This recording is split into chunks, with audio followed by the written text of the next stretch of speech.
красивый. Да, что, не могу? А пошли туда.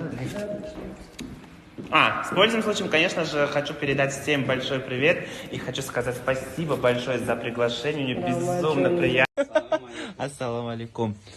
Ну-ка, ребятушки, сейчас будет... Что-то намечается тут. Приятного аппетита. Спасибо.